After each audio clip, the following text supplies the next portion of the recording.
पहला अध्याय अर्जुन विषाद योग। धृतराष्ट्र ने कहा, धर्मस्थान कहाने वाले कुरुक्षेत्र में एकत्रित होकर संग्राम कामना वाले मेरे और पांडु के भी पुत्रों के द्वारा किया गया है। क्या यह मुझे बताओ संजय।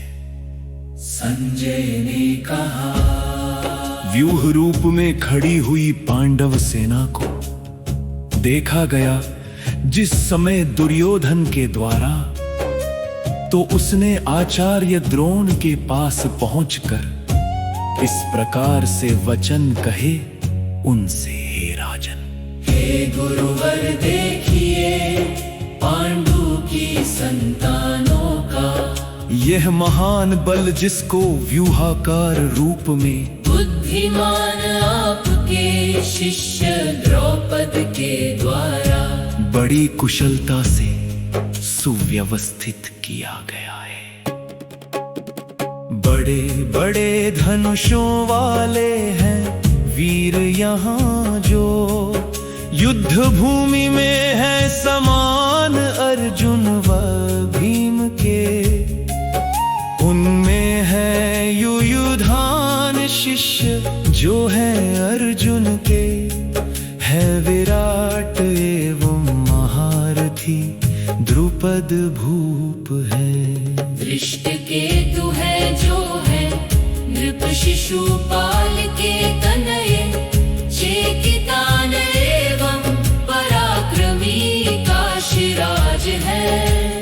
पुरुजित एवं कुंती भोज कुंती के भाई, तथा मनुष्यों में अति श्रेष्ठ व बली शैव्य है। वीरोत्तमौजा पराक्रमी युधामन्यु है अभिमन्यु सुभद्रा सुत व द्रौपदी के सुत। ये प्रतिविंध्य और सुत सोम व श्रुत कर्मा, ये शतानीक श्रुतसेन जो सभी महारथी हैं। अपनी भी सेना के हैं विशिष्ट योद्धा जो, हे द्विज श्रेष्ठ आप उन पर भी ध्यान दीजिए। सेना नायक है अपनी सेना के जो उन्हें आपके ज्ञान के लिए बतलाता हूँ। आप स्वयं है भीष्म पितामह और कर्ण है कृपाचार्य, संग्राम विजय करने वाले हैं। अश्वत्थामा है एवं विकर्ण है एवं, वैसे ही है सोमदत्त सुत भूरिश्रवा भी। ऐसे ही है अन्य बहुत से वीर जिन्होंने मेरे लिए त्याग दी है जीवन की इच्छा। नाना शस्त्रों को है चतुर चलाने में वे, एवं सबके सब है युद्ध कला पारंगत। भीष्म पितामह के द्वारा अभिरक्षित अपनी सैन्य शक्ति ऐसा लगता है अपर्याप्त है। वही भीम के द्वारा अभिरक्षित ये इनकी सेना होती है प्रतीत पर्याप्त मान्यवर। इस कारण सारे अयनों पर अपनी अपनी भिन्न भिन्न जगहों पर ही दृढ़ता से रहकर, निस्संदेह आप सबके सब लोग यहाँ पर सभी ओर से रक्षा करे पितामह की ही। तब समस्त कुरुओं में वृद्ध व महाप्रतापी भीष्म पितामह जी ने राजा दुर्योधन को हर्षित करते हुए बहुत ही ऊंचे स्वर से सिंहनाद के सदृश गरज कर शंख बजाया। तत्पश्चात मृदंग बजे व बजे नक्कारे, ढोल बजे नरसिंहे बजे व बजे शंख भी। सहसा ही बज उठे बहुत सारे बाजे, जिसके कारण शब्द हुआ वहाँ बड़ा भयंकर। उसके बाद सफेद रंग के घोड़ों वाले महाविशाल काय स्यंदन के अंदर बैठे लक्ष्मीपति ने और पांडव अर्जुन ने भी बड़े जोर के साथ अलौकिक शंख बजाए। शंख बजाया 5 जने नामक श्री हरि ने, तथा बजाया देवदत्त नामक अर्जुन ने, और बजाया पांड्र नाम के महाशंख को। भीम कर्म करने वाले उस भीमसेन ने।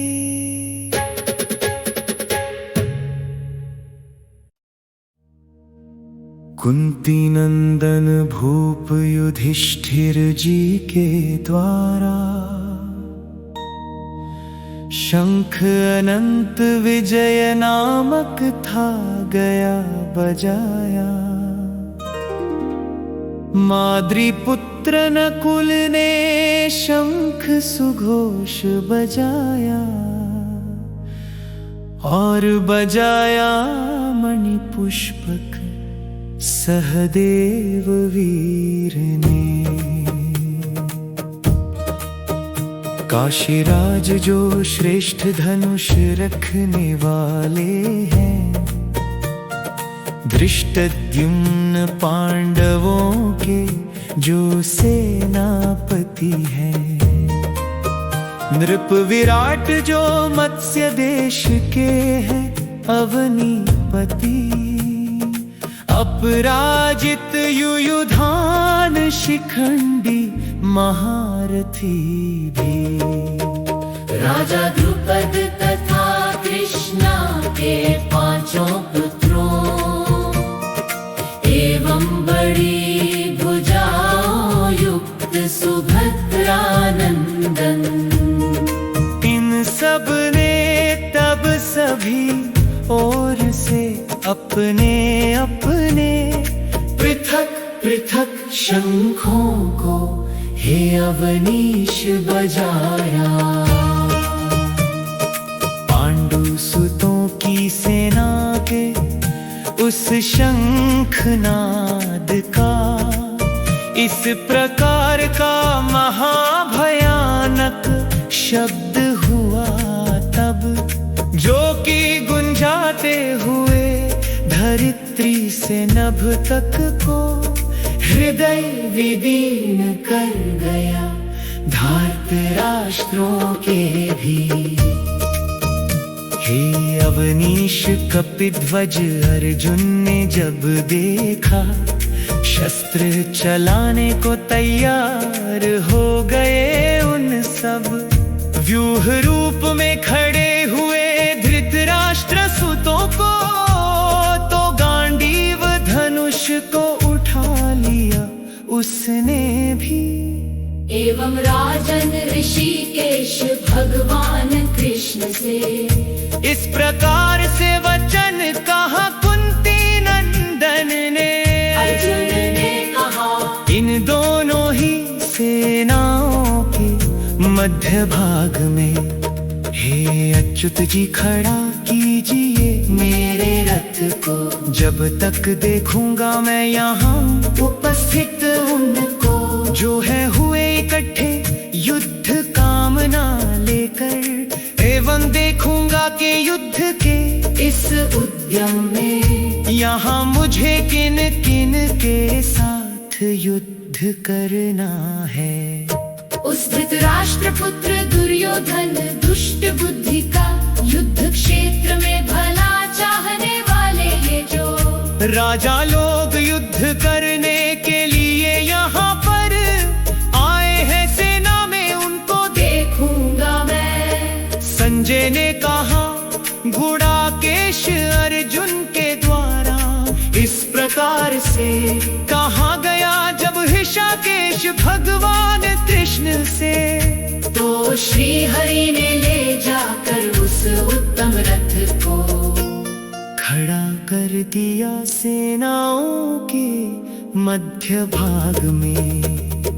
प्रमुख रूप से भीष्म पितामह और द्रोण के एवं सारे ही अवनीपतियों के आगे, और इस तरह से बोले, हे कुंती नंदन, इन एकत्रित हुए कौरवों को देखो तुम। उसके बाद वहां देखा कुंती नंदन ने दादा पर दादाओं, ताऊ चाचाओं को, मामाओं को और भाइयों को, गुरुओं को, पुत्रों को व पौत्रों को एवं मित्रों को। देखा श्वसुरों को भी एवं सुहृदों को भी, जो उन दोनों सेनाओं में एकत्रित थे। अपनी अपनी जगह वहां पर खड़े हुए उन सभी बंधुओं को देखा जब कुंती सुत ने, तो उसने करुणा से अतिशय विह्वल होकर करते हुए शोक ये वचन कहे श्री हरि से। अर्जुन बोला, कृष्ण देख कर युद्ध क्षेत्र में डटे हुए इस युद्ध कामना वाले स्वजनों के समूह को, हुए जा रहे मेरे सारे अंग शिथिल है, एवं मेरा मुख भी है सूखता जा रहा। छूट रही है रह रह कर कंपक कंपी देह में, और खड़े हो रहे रोम भी है शरीर के।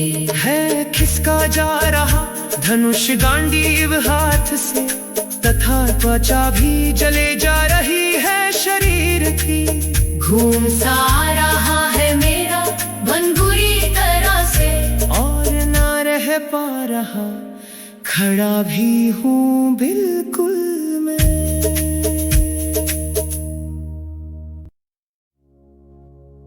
तथा दिखाई मुझे दे रहे हैं निमित्त जो, वे सब भी विपरीत तरह के हैं हे केशव। स्वजनों की हत्या करके संग्राम क्षेत्र में नहीं देखता हूं कोई कल्याण कृष्ण में। न तो कामना है हे कृष्ण विजय की मेरी, न ही राज्य की एवं न ही सुखों की ही है। तो फिर हे गोविंद प्रयोजन क्या है ऐसे, राज्य से मुझे भोगों से या जीवन से ही, जिनके कारण कृष्ण कामना करते हैं हम राज्य और भोगों की एवं सुखों आदि की। वे सभी इस युद्ध क्षेत्र में खड़े हुए हैं, अपने प्राणों का व्यर्थ का मोह त्याग कर। ये जो है आचार्य और ताऊ चाचा हैं, पुत्र लोग हैं उसी तरह से हैं दादा भी। मामा है श्वसुर पौत्र है वंशाले, ऐसे ही हैं अन्य अनेकों संबंधी भी। नहीं मारना इन्हें चाहता हूँ मधुसूदन, इन लोगों के द्वारा मारे जाने पर भी, अथवा तीनों ही लोगों के राज्य के लिए, तो फिर भूमि के लिए तो कहना ही क्या है। हत्या करके इन धृतराष्ट्र पक्ष वालों की क्या प्रसन्नता होगी हमको हे जनार्दन। इन सब आतताइयों की हत्या करके तो हम लोगों को प्राप्त पाप ही होगा केवल। अतः नहीं है उचित हमारे लिए कि हम सब मारे स्वयं स्वजन धृतराष्ट्र पक्ष वालों को, क्योंकि कहो किस तरह सुखी हम हो सकते हैं अपने ही कुटुंब वालों की हत्या करके।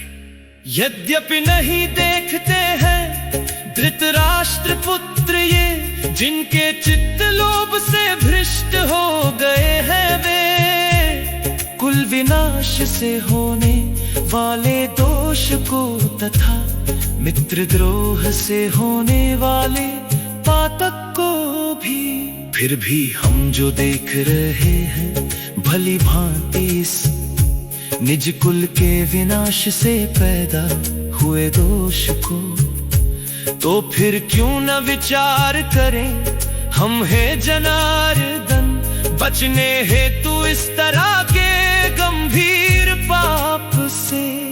माधव यदि कुल का विनाश हो जाता है तो हो जाते हैं नष्ट सभी कुल धर्म सनातन, और नष्ट हो जाता है जब धर्म कृष्ण तो पूरे कुल में पाप फैल जाया करता है। एवं है माधव अधर्म के बढ़ जाने पर कुल स्त्रियां अति दूषित हो जाया करती हैं।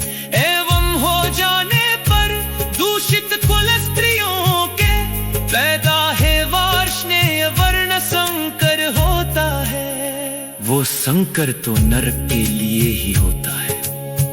कुलघाती लोगों के एवं उनके कुल के श्राद्ध और तर्पण से वंचित होकर इनके पितर लोग भी प्राप्त अधोगति को होते हैं।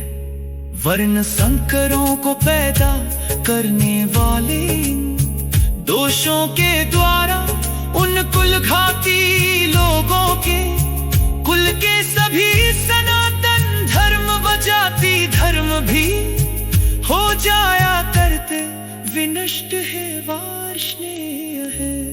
हो जाता विनाश जिनके कुल धर्मों का है, उन मनुजों का बहुत काल पर्यंत नरक में वास हुआ करता है। ऐसा परंपरा से गुरुओं से हम सुनते आए हैं जनार्दन। आह शोक हम बुद्धिमान होकर भी कैसे महापाप ये करने को तैयार हुए हैं, जो स्वजनों की हत्या करने को उद्यत है केवल सुख के और राज्य के लोभ के लिए। रण में मुझ प्रतिकार न करने वाले वो शस्त्र रहित को शस्त्र हाथ में रखने वाले, ये दुर्योधन आदि मार भी डाले यदि तो मेरे लिए बड़ा ही श्रेयस्कर होगा वो। संजय बोला, इस प्रकार से कहकर हर से युद्ध भूमि में होते हुए अतीव शोक से व्याकुल मन ने त्याग दिया शर सहित शरासन को अर्जुन ने, एवं बैठ गया रथ के पिछले हिस्से में। ओम तत्सत। इस प्रकार श्रीमद् भगवद गीता उपनिषदी ब्रह्म विद्या के योग शास्त्र में श्री कृष्ण अर्जुन संवाद के अंतर्गत अर्जुन विषाद नामक पहला अध्याय पूर्ण हुआ। संजय बोला, इस प्रकार से कहकर हरि से युद्ध भूमि में होते हुए अतीव शोक से व्याकुल मन में त्याग दिया शर सहित शरासन को अर्जुन ने, एवं बैठ गया रथ के पिछले हिस्से में। ओम तत्सत। इस प्रकार श्रीमद् भगवद गीता उपनिषदीय ब्रह्म विद्या के योग शास्त्र में श्री कृष्ण अर्जुन संवाद के अंतर्गत अर्जुन विषाद नामक पहला अध्याय